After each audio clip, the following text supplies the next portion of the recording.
চমৎকার বল করে যাচ্ছেন। অপর প্রান্তে আরেকটি 6 মেরেছেন সজল চন্দ্র দাস। তার ব্যাট থেকে আমরা দেখতে পাচ্ছি বিশাল একটি 6। Sajal Chandra Das is a very dangerous man. তিনি আসলে অত্যন্ত ভালো খেলে। বিগত আমরা অনেক প্রায় টুর্নামেন্টে এবং ক্লাবে দেখি উনি যথেষ্ট পরিমাণ ভালো খেলে।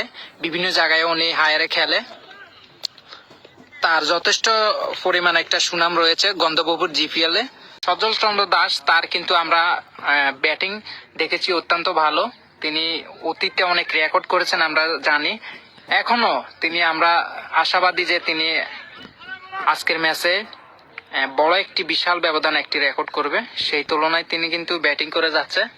হ্যাঁ, উদয়ন ক্রীড়া সংঘের 2টি প্লেয়ার খুবই চমৎকার ভাবে ব্যাটিং করে যাচ্ছেন। সজল চন্দ্র দাস, অপর প্রান্তে রয়েছেন সামজেদুল ইসলাম সামজেদ। সজলের ব্যাট থেকে আমরা আরেকটি 6 দেখতে পেলাম।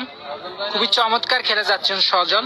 এরা আমার বয়সটা কি খুব ক্লিয়ার ভাবে শোনা যাচ্ছে? শুধু একটি কমেন্টস করবেন শুধু বয়স। আপনারা যদি আমার ভিডিওটা দেখেন সব সময় আমাকে সাপোর্ট করবেন, ভালোবাসবেন। ভালোবাসার মধ্যে দিয়ে কিন্তু অনেক কিছুই কিন্তু